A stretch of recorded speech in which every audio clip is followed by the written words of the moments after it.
ஸ்ரீ வராக துவாதசி. இன்று வராக தேவரின் அவதார திருநாள். கேழல் முகம் கொண்ட பெருமாளின் அவதார தினம். இன்று பகவான் ஸ்ரீ கிருஷ்ணர் கேழல் முகம் கொண்ட வராக சுவாமியாக அவதரித்த நாள். கர்ப்போதக பெருங்கடலில் நீரில் மூழ்கியிருந்த உலகத்தை அவர் உயர்த்தினார். நாம் காணும் பிரபஞ்சம் பாதி மட்டுமே, மற்ற பாதி தண்ணீரால் நிரம்பியுள்ளது. அந்த நீரில் கர்ப்போதக சாயி விஷ்ணு படுத்திருக்கிறார்.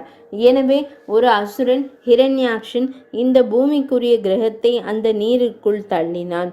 ஸ்ரீகிருஷ்ணர் ஒரு வராகத்தின் வடிவெடுத்து இந்த பூமிக்குரிய கிரகத்தை நீரிலிருந்து மீட்டார். எனவே அந்த மங்களகரமான நாள் இன்று வராக துவாதசி. இந்த நாளில் நாங்கள் வராக சுவாமியை வழிபடுகிறோம். கேசவரே, பிரபஞ்சத்தின் பிரபுவை, வராகத்தின் வடிவத்தை எடுத்த பகவான் ஸ்ரீஹரியே, கேழல் முகம் கொண்டவரே, உமக்கே எல்லா புகழும். பிரபஞ்சத்தின் அடிப்பகுதியில் உள்ள கர்ப்போதக கடலில் மூழ்கியிருந்த பூமி சந்திரனில் ஒரு புள்ளியைப் போல உமது தந்தத்தின் நுனியில் நிலையாக அமர்ந்திருக்கிறது. வேத அண்டவியலில் கோள்கள் உணர்வுள்ள நபர்கள் பூமியில் ஒரு காலத்தில் பிரபஞ்ச நீரில் விழுந்தது. அப்போது அசுரர்கள் எண்ணெயை தோண்டி அதன் சமநிலையை குலைத்து அதன் சுற்றுப்பாதையை தொந்தரவு செய்தனர். ஸ்ரீகிருஷ்ணருக்கு சேவை செய்து பிரபஞ்சத்தை கட்டுப்படுத்தும் தேவர்கள் என்று அழைக்கப்படும் வான மனிதர்கள் பூமியை காப்பாற்ற விரும்பினர். அவர்களின் விருப்பத்திற்கு இணங்க இறைவன் அவளை காப்பாற்ற வந்தார். அவர் ஒரு அற்புதமான பிரம்மாண்டமான வராக வடிவத்தை எடுத்து பிரபஞ்சத்தின் கடலின் அடிப்பகுதிக்கு கேழல் முகம் கொண்ட பெருமாளாக சென்று பூமியை எடுத்து கொண்டு மெதுவாக தனது தந்தங்களில் அதை நீரின் மேற்பரப்பிற்கு எடுத்து சென்றார். அவர் அவ்வாறு செய்யும் பொழுது ஒரு பெரிய அரக்கன் அவர்களை சவால் விட்டான்.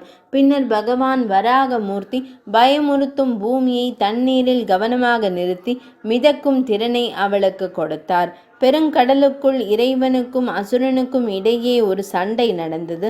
அசுரனை தோற்கடித்த பிறகு பகவான் வராகமூர்த்தி ஆன்மீக வானத்திற்கு திரும்பினார். இந்த வராக சுவாமி பன்றி அல்லது கேழல் முகம் கொண்ட இந்த பூமிக்குரிய கிரகத்தை தந்தத்தால் மீட்டெடுத்தார். மேலும் அவர் உலகம் முழுவதையும் தனது தந்தத்தில் வைத்திருந்தார். அவர் எவ்வளவு பெரியவராக தோன்றினார் என்பதை நாம் கற்பனை செய்யலாம். அதே நேரத்தில் உலகம் சில அடையாளங்களுடன் சந்திர வட்டு போல தோன்றியது. எனவே கேசவ திருத வராக சரீரா என்று கவிஞர் கூறுகிறார். என் அன்பான கடவுளை, தாங்கள் பெரிய பன்றியாக தோன்றினீர்கள். அதாவது வராக உருவமெடுத்து கேழல் முகம் கொண்டு தோன்றினீர்கள். எனவே தான் உங்களுக்கு என் மரியாதைக்குரிய வணக்கங்களை நான் சமர்ப்பிக்கிறேன்.